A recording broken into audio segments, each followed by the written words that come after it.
عمر مصطفیٰ کو بھی فراہم کیا گیا تھا۔ یہ 10 مرلہ پر مشتمل 2 منزلہ ایک خوبصورت اور شاندار گھر تھا۔ 4 مہینے پہلے ہی وہ یہاں شفٹ ہوئے تھے۔ آج وہ جو کچھ بھی تھا صرف جبریل کی بدولت۔ جبریل نے جو کچھ بھی اس کے لیے کیا تھا شاید وہ اس کے احسان کبھی نہیں اتار سکتا تھا۔ پھر عمر کی گاڑی گھر کے آگے جا کر رکی، جو پیلی روشنیوں میں جگمگا رہا تھا۔ ہر طرف پیلے رنگ کی لائٹس لگی ہوئی تھیں اور تو اور گھر کے باہر فرنٹ سائڈ پر تعبیر نے پیلے گیندے کے پھولوں کی لڑیاں خود اپنے ہاتھوں سے پرو کر لگائی تھیں۔ اس کے اکلوتے بھائی کی شادی تھی، اس خوشی سے اس کے پیر زمین پر نہیں ٹک رہے تھے۔ اپنے پیشے کے اہم کلیگز کو عمر نے صرف ولیمہ پر مدعو کیا تھا۔ گاڑی سے باہر نکلتے اس نے قدم گھر کے اندر رکھے تو تیز بجتی ڈھولک نے کان پھاڑنے کی بھرپور کوشش کی تھی۔ آنکھیں زور سے میچ کر کھولتے عمر مزید اندر گیا۔ چہرے پر ایک شاندار مسکراہٹ رقص کر رہی تھی۔ دلہا آ گیا، چند بچوں نے چیخ کر کہا۔ ملیحہ بیگم جو ایک طرف کچھ پھول رکھوا رہی تھیں راہداری کی طرف متوجہ ہوئی۔ اپنی والدہ کو غصے میں اپنی طرف بڑھتا دیکھ عمر تھوڑا سا گھبرایا اور دل ہی دل میں اپنی عزت سب کے سامنے بچ جانے کی دعا کی، مگر ضروری تو نہیں ہر بار ہر دعا ہی قبول ہو جائے، اور اس بار اس کے ساتھ بھی کچھ ایسا ہی ہوا تھا۔ ملیحہ بیگم نے اس کے قریب پہنچتے ہی کان زور سے مڑوڑتے پکڑ لیا تھا۔ آؤچ! عمر نے مصنوعی درد دکھانے کی ایکٹنگ کی۔ سوری امی، معاف کر دیں۔ کان چھڑاتے وہ مسکین سا بنا تھا۔ ہا ہا ہا ہا! بچوں اور چند لڑکیوں کے کہکے بلند ہوئے۔ میں نے کیا کہا تھا تم سے؟ ملیحہ بیگم نے دانت پیس کر تیش سے پوچھا۔ آپ نے کہا تھا عصر سے پہلے گھر آنا ہے۔ اچھا، اور اب کیا وقت ہو رہا ہے؟ ایک اور سوال خوش غمگین نظروں سے پوچھا گیا۔ مغرب کا وقت ہوا چاہتا ہے، عمر نے بتی سی دکھاتے معصومانہ انداز میں جواب دیا۔ بالآخر ملیحہ بیگم نے تعصب سے گھورتے اس کا کان چھوڑ دیا۔ 10 منٹ میں تیار ہو کر نیچے پہنچو۔ نیا حکم صادر کرتی وہ دوسرے انتظامات دیکھنے چلی گئی۔ کیسا ہے میرا بچہ؟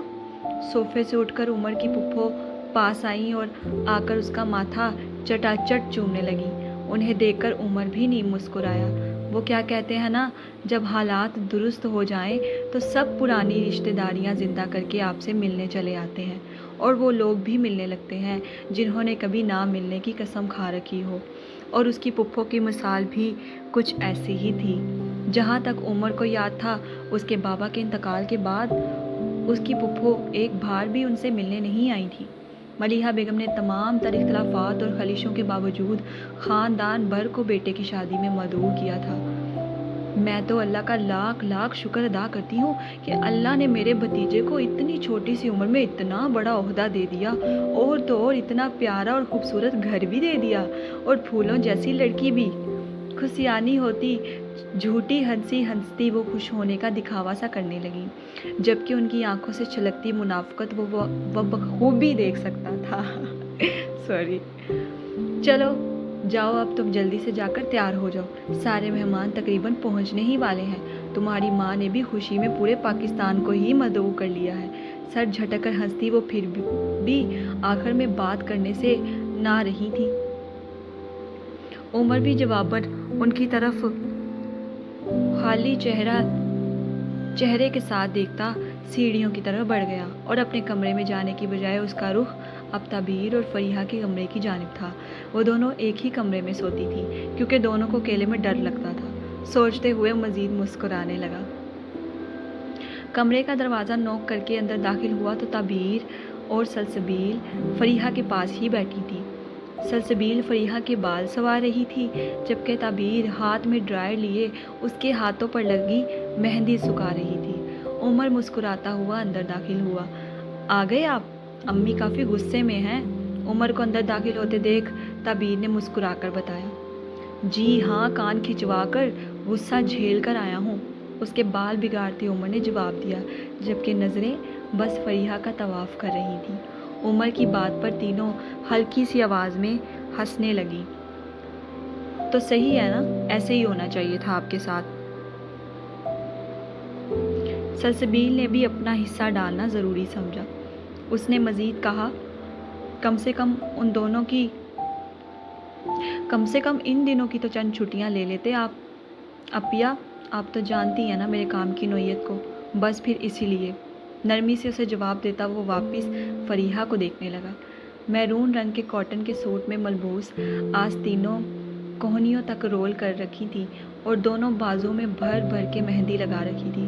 نظریں جھکائے بیٹھی وہ اس وقت اس کی نظروں کی تپش سے سرخ پہ سرخ ہو رہی تھی، جس پر عمر دل ہی دل میں مسکرا رہا تھا۔ سلسبیل نے بھی بھائی کی نظریں فریحہ پر ٹکی محسوس کی تو نیم مسکراتے وہ اٹھی۔ تعبیر، ذرا میرے ساتھ آؤ، تیار ہونے میں میری کچھ مدد کروا دو، سلسبیل نے تعبیر سے کہا تو وہ جی اپیا کہتے اٹھ گئی۔ سلسبیل تعبیر سے کہتی اسے اپنے ساتھ لے جانے لگی۔ اپیا، بھائی نہیں آئے ابھی؟ عمر نے جاتے سلسبیل سے پوچھا تو وہ رک کر بولی، وہ بھی آپ کے ہی بھائی ہیں جن کی مصروفیات کبھی ختم نہیں ہوتی، خفگی سے کہتی وہ تعبیر کو لیے دروازہ بند کر کے باہر چلی گئی، جبکہ اس کے جواب پر عمر محض مسکرا کے رہ گیا۔ قدم قدم چلتا قریب آیا اور اس کے بالکل سامنے رکھی کرسی پر بیٹھ گیا، جبکہ فریحہ ہنوز سر جھکائے دوپٹے سے بے نیاز بیٹھی تھی۔ ہاتھوں میں لگی خشک ہو چکی مہندی سے گہرا چڑھا رنگ ہلکا ہلکا نظر آ رہا تھا۔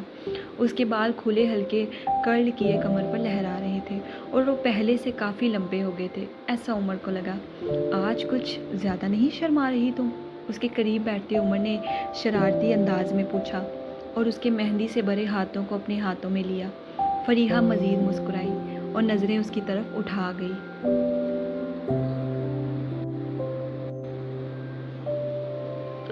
زبردست، اس کی مہندی دیکھتے عمر نے دل سے تعریف کی تھی اور پھر ناک کے قریب کر کے اس خوشبو کو بھی محسوس کیا۔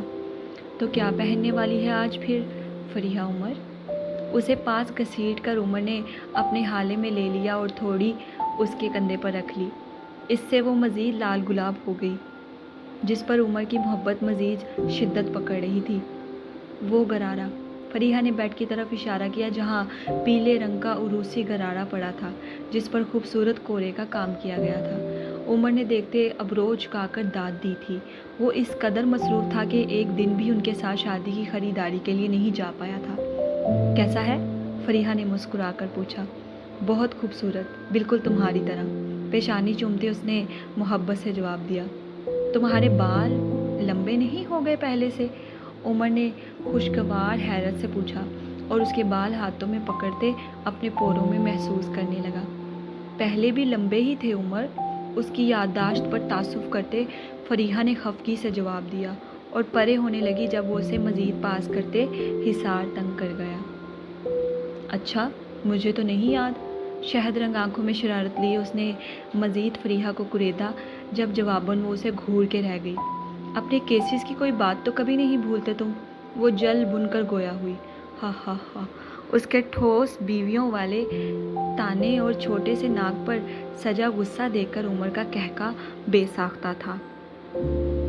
الے میرا بچہ، ناج ہو گیا؟ پیار سے اس کے گال کھینچتے عمر نے پچکارنے کی کوشش کی۔ اس کے بچہ کہنے پر وہ مزید سیخ پا ہوئی اور اش اش کرتی دوبارہ گردن موڑے اسے دیکھنے لگی۔ بچہ؟ فریحہ نے حیرت سے منہ کھولے پوچھا۔ 2 سال بڑے ہو تم بس مجھ سے، مانا کہ تم ایسی بھی ہو، مگر ہو تو 22 سال کے ہی نا، فریحہ نے اسے سمجھانا چاہا۔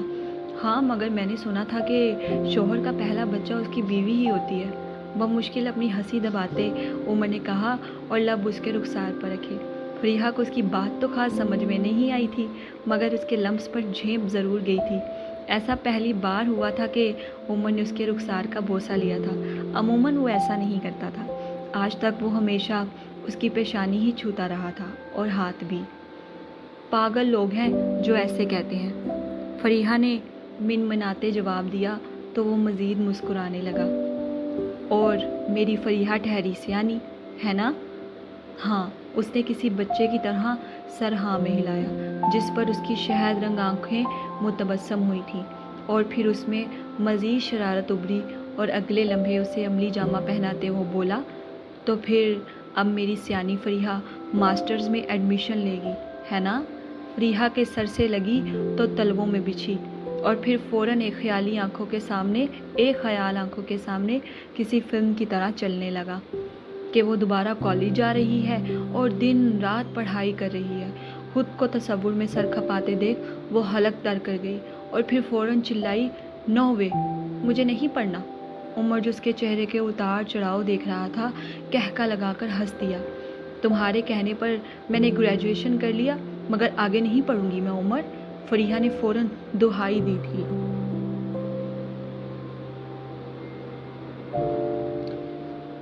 تم مجھے آپ کہنا شروع کر دو تو میں آگے پڑھنے پر مجبور نہیں کروں گا، ورنہ تم ولیمے سے اگلے دن ہی کالج میں ہوگی، مصنوعی سنجیدگی سے کہتے اس نے بات ختم کی تھی۔ فریحہ رخ موڑتی اس کے سامنے ہوئی، عمر کا حصار ہنوز اس کے گرد تھا۔ فریحہ رخ موڑتی اس کے سامنے ہوئی، عمر کا حصار ہنوز اس کے گرد تھا۔ نہ ہی میں کالج جاؤں گی اور نہ ہی تمہیں آپ کہوں گی، سمجھ گئے تم؟ نتنے پھلا کر کہتی وہ انگلی اٹھا کر اسے وارن کر گئی۔ دیکھیں گے، شرارتی انداز میں کہتا وہ اس پر جھکا ہی تھا کہ جھنجھلا اٹھی وہ۔ عمر، مجھے نہیں پڑھنا، نہیں پڑھنا، نہیں پڑھنا، نہیں پڑھنا۔ حتمی فیصلہ سناتے اس کا حصار توڑتی وہ فوراً اٹھ گئی۔ اور اگر تم نے مجھے مجبور کیا تو میں شادی سے انکار کر دوں گی۔ اب اس نے عمر کی دکھتی رگ پکڑی تھی جس پر عمر کی شرارت فوراً چھو منتر ہوئی اور وہ تیزی سے اٹھ کھڑا ہوا اور اسے سنجیدگی سے دیکھنے لگا۔ آئندہ ایسی بات مذاق میں بھی نہ کہنا فریحہ۔ اسے کوہنی سے تھامتا وہ نرمی سے گویا ہوا تھا، کیونکہ عمر مصطفیٰ آخری دم تک تم سے دستبردار نہیں ہونے والا، آخری دم تک۔ اپنی کہی عام سی بات پر اسے اچانک اتنا سرد اور سنجیدہ ہوتے دیکھ وہ حیران ہوئی تھی۔ سمجھ گئی؟ پھر اسے خاموش پا کر جواب نہ دیتے دیکھ وہ مزید قریب کرتے پوچھنے لگا۔ فریحہ آہستگی سے سر اس بات میں ہلا گئی جس پر اب عمر کے چہرے کی سنجیدگی زائل ہوئی تھی۔ گھٹ چہرے پر آتے بال کانوں کے پیچھے اڑیستے وہ اس کی کوہنی چھوڑ گیا اور اب وہ واش روم کی طرف اپنی مہندی دھونے چلی گئی۔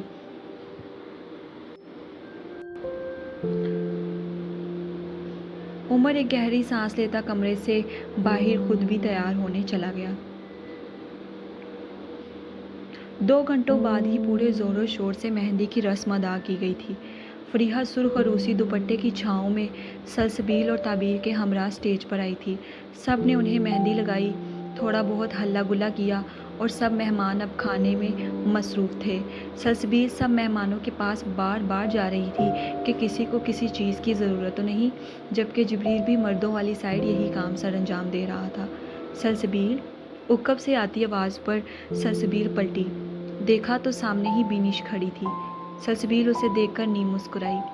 کیسی ہیں آپ؟ بینش کے پاس جاتی وہ اپنائیت سے پوچھ بیٹھی۔ میں ٹھیک ہوں سلسبیل، آپ آئیں مجھے بہت خوشی ہوئی۔ آپ نے بلایا تھا، میں کیسے نہیں آتی، مگر میں آپ کا سامنا نہیں کر پا رہی سلسبیل۔ بینش کی آنکھیں اچانک بھر آئی تھیں اور وہ کافی شرمندہ دکھائی دے رہی تھی۔ مجھے معاف کر دیں سلسبیل، پلیز مجھے معاف کر دیں۔ لبریز آنکھوں سے روتی وہ سلسبیل کے ہاتھ پکڑے منتیں کرنے لگی۔ بینش، ریلیکس، کیا ہو گیا ہے آپ کو؟ سلسبیل اسے ہاتھ سے تھام کر ایک سائیڈ لے گئی۔ کیسی باتیں کر رہی ہیں آپ؟ مجھے آپ سے کوئی شکایت نہیں ہے، آپ صرف غلط فہمی کا شکار تھیں، میں سمجھ سکتی ہوں، نیم مسکرا کر سلسبیل نے کہا اور اس کے ہاتھ کی پشت سہلائی۔ بینش اپنے آنسو رگڑ گئی۔ سبیل، اب جبریل کی آواز اپنے عقب سے آئی تو بینش گھبرا گئی تھی۔ آپ یہاں ہیں اور میں کب سے آپ کو ڈھونڈ رہا ہوں۔ بنا بینش کو دیکھے وہ سلسبیل کا ہاتھ تھام کر لے جانے لگا۔ جب سلسبیل نے قدم روک لیے جس وجہ سے اسے بھی رکنا پڑا۔ جبریل، سلسبیل کی پکار پر جبریل نے سنجیدگی سے اس کی جانب دیکھا تھا، کیونکہ وہ سمجھ گیا تھا کہ وہ کیوں اسے روک گئی ہے۔ معاف کر دیں بینش کو، جبریل کا ہاتھ اپنے دونوں ہاتھوں میں نرمی سے تھامتے سلسبیل نے کہا۔ جبریل کی پیشانی پر بل نمودار ہوئے تھے۔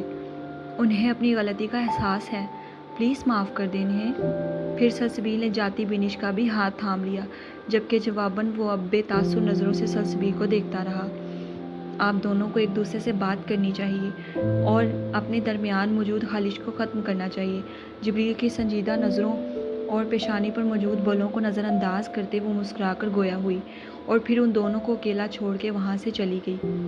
جاتے ہوئے وہ جبریل کو آنکھوں ہی آنکھوں میں کچھ کہہ کر گئی تھی جس کا مان وہ آخری دم تک توڑ نہیں سکتا تھا، ورنہ سلسبیل کے معاملے میں